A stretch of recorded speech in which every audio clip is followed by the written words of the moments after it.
Hi everyone, welcome to all of you in this video lecture. Now today I am going to discuss about adaptive immunity.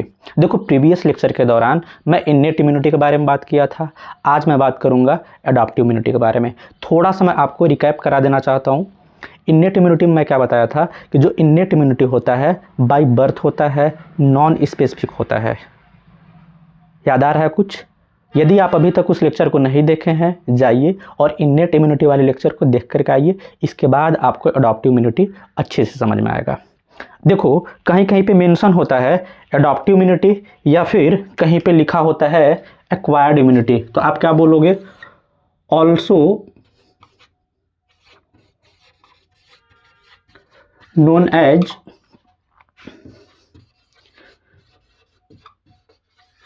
Acquired immunity. देखो इस terminology से आपको कुछ तो समझ में आ रहा होगा। एडॉप्टिव या एक्वायर्ड का मतलब ऐसा नहीं लग रहा है जिसको एडॉप्ट किया जाए। अभी हमने क्या आपको बताया कि जो इनेट इम्यूनिटी था बाय बर्थ होता है, मतलब हमें जन्म से ही मिलता है और वो नॉन स्पेसिफिक भी होते हैं। लेकिन ये कैसे हैं? ये आफ्टर द बर्थ। आप ऐसे समझो कि जैसे अगर कोई भी पैथोजन फर्स्ट टाइम हमारे बॉडी में एंट्री कर रहा है तो उसके अगेंस्ट स्पेसिफिक तरीके से उसको बॉडी से एलिमिनेट करने का जो सिस्टम है आप उसको बोलते हो एडॉप्टिव इम्यूनिटी।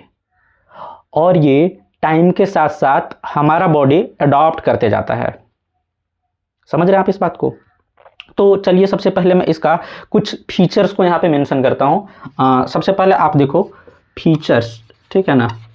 अगर आप फीचर्स को समझोगे तो आप कायदे से समझ पाओगे। कुछ मैं यहाँ पे फीचर्स मेंशन करूँगा और उसको एक्सप्लेन करूँगा। इसके बाद आप एडॉप्टिव इम्यूनिटी को अच्छे से समझ पाओगे। देखो अगर मैं सबसे फर्स्ट फीचर्स के तौर पे अगर मैं बात करूँगा तो ये कैसे होते हैं? एंटीजेनिक स्पेसिफिसिटी को रखते हैं। इसका मतलब क्या है? जो एडॉप्टिव इम्यूनिटी है ये एंटीजन के प्रति हाईली स्पेसिफिक होते हैं। मतलब आप ऐसे समझ सकते हो कि डिफरेंट एंटीजन्स के लिए डिफरेंट तरीके से उसको बॉडी से एलिमिनेट कराया जाएगा। अच्छा देखो, मैं ये तो फर्स्ट लेक्चर के दौरान ही आपको बताया था कि एंटीजन क्या होते हैं। एंटीजन ऐसे कोई भी सब्सटेंस हो सकते हैं जो कि डिजीज कॉज करे, तो फिर आप क्या बोलते हो? पैथोजेंस। समझ रहे हो ना? जैसे कोई भी ऐसा अननोन बैक्टीरिया हमारे बॉडी के अंदर आया, जैसे सपोज करो आप सैल्मोनेला आया, सैल्मोनेला टाइफी, जैसे कि टाइफाइड होता है, ठीक है। अगर इनेट इम्यूनिटी उसको एलिमिनेट नहीं कर पाया तो फिर आएगा रिस्पॉन्स एडॉप्टिव इम्यूनिटी का। और जब एडॉप्टिव इम्यूनिटी आ रहा है तो स्पेसिफिक तरीके से इसके लिए एंटीबॉडी को बनवाएगा। लेकिन आप यहाँ पे इस बात को समझो कि अभी जो हमारे बॉडी में अटैक हुआ था वो हुआ था सैल्मोनेला के रिस्पेक्ट में। नेक्स्ट टाइम अगर क्लोस्ट्रीडियम टिटाइनी का अगर अटैक होता है तो क्या वो एंटीबॉडी काम करेगा? नहीं कर पाएगा। इसी वजह से यहां पे क्या बोला गया है? एंटीजेनिक स्पेसिफिसिटी, ठीक है ना? ये डिस्क्रिमिनेट कर पाते हैं। इनके पास में कौन सा प्रॉपर्टीज होगा? डिस्क्रिमिनेशन का, भेदभाव करने का। उसके बेसिस पे ये स्पेसिफिक तरीके से जो भी एंटीजेंस होगा उसको बॉडी से एलिमिनेट करने का काम करते हैं। बाय द टाइमिंग आप इस पॉइंट को ध्यान में रखना। देन अगर मैं नेक्स्ट पॉइंट का बात करूं कि इनका फीचर्स में क्या होता है, तो ये इम्यूनोलॉजिकल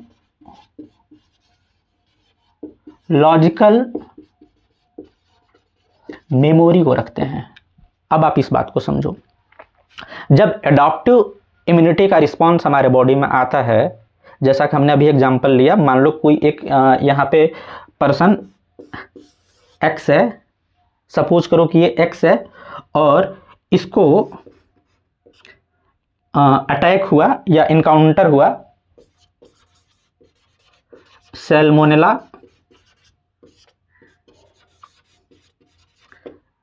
टाइफी से। समझना इस बात को। फ्यूचर में कभी भी अगर अगेन यही वाला बैक्टीरिया आया सैल्मोनेला टाइफी का, तो इसके अगेंस्ट मेमोरी बना करके रख लिया गया है। अब मेमोरी होने से फायदा ये होगा कि जब फर्स्ट टाइम इनकाउंटर हुआ था तो रिस्पॉन्स लाने में समय लगा होगा। सेकेंड टाइम में जो रिस्पॉन्स टाइम है वो कम हो जाएगा। जैसे आप ऐसे समझो कि अगर फर्स्ट टाइम इस सैल्मोनेला टाइफी से पर्सन एक्स को अगर इन्फेक्शन हुआ, उस टाइम पे इसको सही करने के लिए, एंटीबॉडी बनाने के लिए सपोज करो कि 7 से 14 दिन का टाइम लगता है, ठीक है। नेक्स्ट टाइम अगर सेम बैक्टीरिया से इन्फेक्शन हो रहा है तो इस बार ओनली 2 to 3 डेज लगेगा टाइम। तो ये देखो जो रिस्पॉन्स टाइम है एडाप्टिव इम्यूनिटी का, कम हो रहा है कि नहीं हो रहा है। During the first response it's take 7 to 14 days, while as in second response the time duration reduced by 2 to 3 days. Are you getting my point? बताइए। नेक्स्ट अगर मैं बात करूंगा तो इनके पास में आपको डाइवर्सिटी देखने के लिए मिलती है। डाइवर्सिटी इन द सेंस विविधता, ठीक है। अगेन मैं वही बोलना चाहूंगा कि इनके पास में कैपेसिटी होता है, कैपेसिटी टू रिस्पॉन्ड्स वेरियस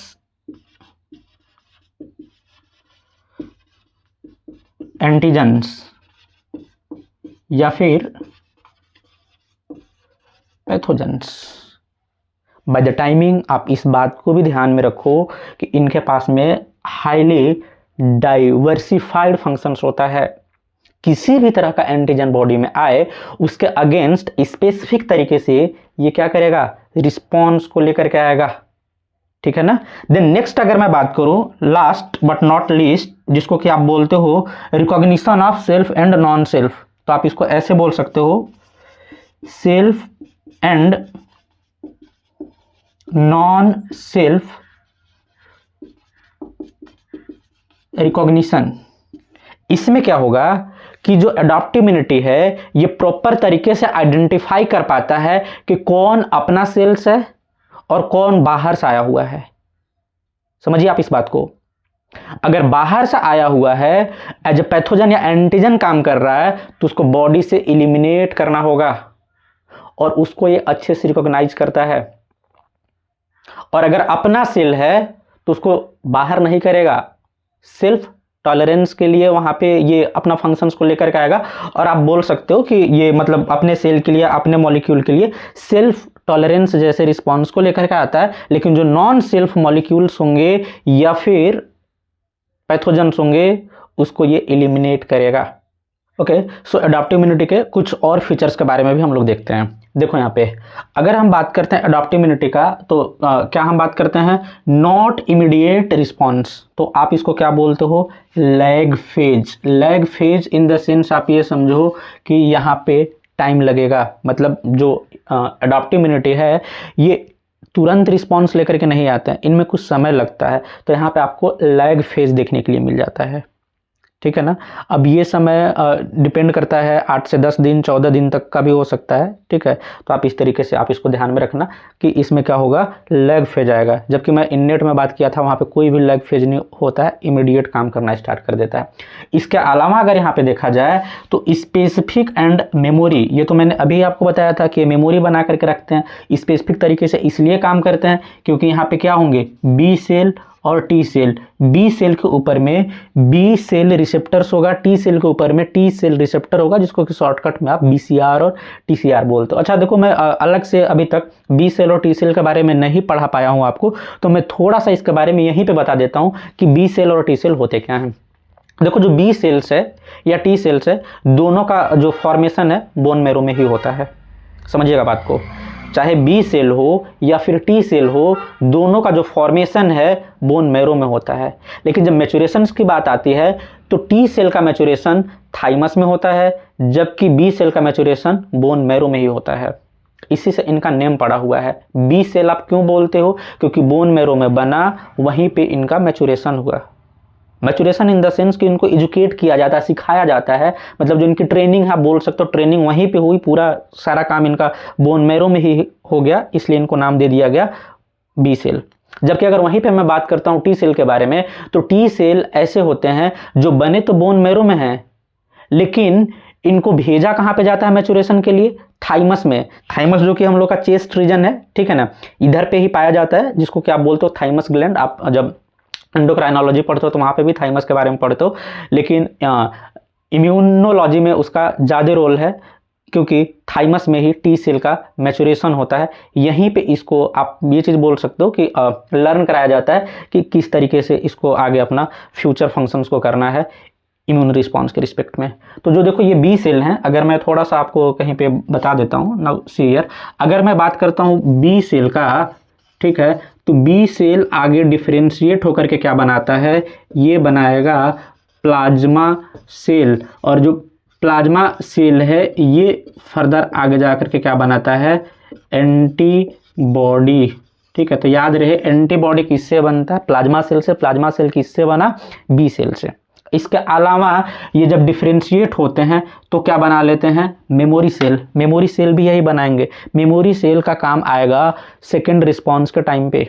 ठीक है, फर्स्ट रिस्पॉन्स में इसी वजह से टाइम लग जाता है क्योंकि उसको आइडेंटिफाई करने में, रिकॉग्नाइज करने में समय लगता है, फिर रिस्पॉन्स लाया जाता है। लेकिन जब सेकेंड टाइम पे सेम पैथोजन से जब अटैक होता है तो उस टाइम पे रिस्पॉन्स टाइम काफ़ी घट जाता है, जो कि लगभग 48 घंटे तक का होता है। ठीक है, तो इसके वजह से होता है। इसके अलावा अगर मैं बात करूँ टी सेल का, तो टी सेल्स फर्दर दो तरीके का हो सकता है। आप एक को बोलते हो टी साइटोटॉक्सिक सेल और एक को आप बोलते हो टी हेल्पर सेल। जो टी साइटोटॉक्सिक सेल है ये कुछ साइटोकाइंस का रिलीज करते हैं जो इन्फेक्टेड सेल्स होते हैं उनको एलिमिनेट करने में ये हेल्प करते हैं। इसके अलावा जो टी हेल्पर सेल है ये कुछ सिग्नल्स को भेजता है बी सेल को, जिससे कि बी सेल डिफरेंशिएट हो सके और प्लाज्मा सेल बना सके।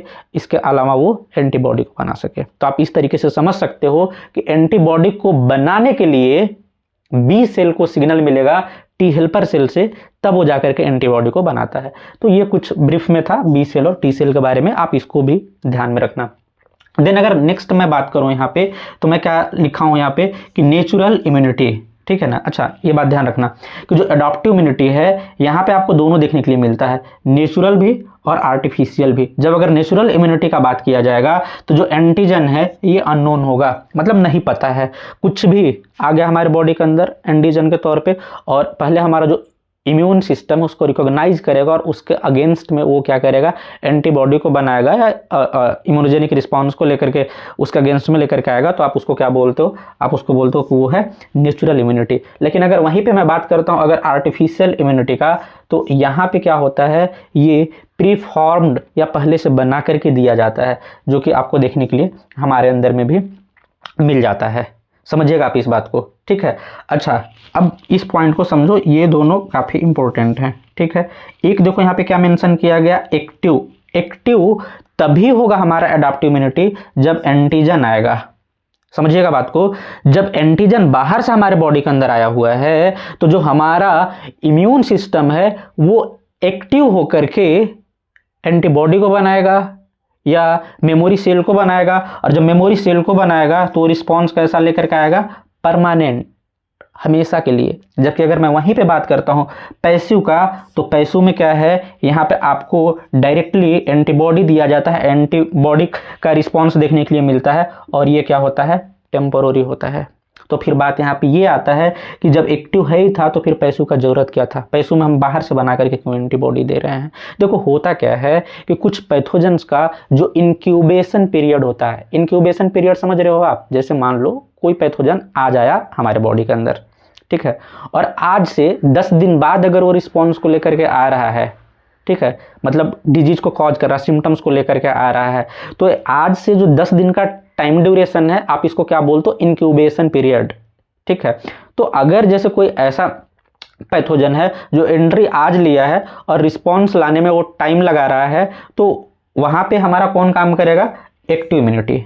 लेकिन जैसे अगर आप बात करते हो इन्फ्लुएंजा का, ठीक है, जैसे मान लो इन्फ्लुएंजा वायरस आया अंदर और ये क्या किया कि 12 से 24 से 48 घंटा के अंदर अंदर में ये क्या करता है, सिम्टम्स को लेकर के चला आता है, और तब तक आप 8 से 10 दिन तक इंतजार करोगे तब तो लेट हो जाएगा ना, तो वैसे हमें मेडिसिन लेने की आवश्यकता पड़ जाती है। ठीक है, तो ऐसे बहुत सारे डिजीज हैं। तो देखो उसका एग्जाम्पल है यहाँ पे जो पैसिव है, इसके रिस्पेक्ट में आप जैसे टिटेनस हो गया, आपको पता ही है कि अगर हम ऐसे आयरन से कट जाते हैं जिसमें जंग लगा हुआ होता है तो हमें टिटेनस का इंजेक्शन लगवाना होता है, जो कि हर 6 महीने में लगवाना पड़ता है, अगर जब कटा है उसके बीच से। ठीक है। अगर इसके अलावा आप देखोगे तो डिप्थीरिया है या फिर स्नेक बाइट्स हैं, ये सारे के सारे किसके एग्जाम्पल हैं? पैसिव इम्यूनिटी के।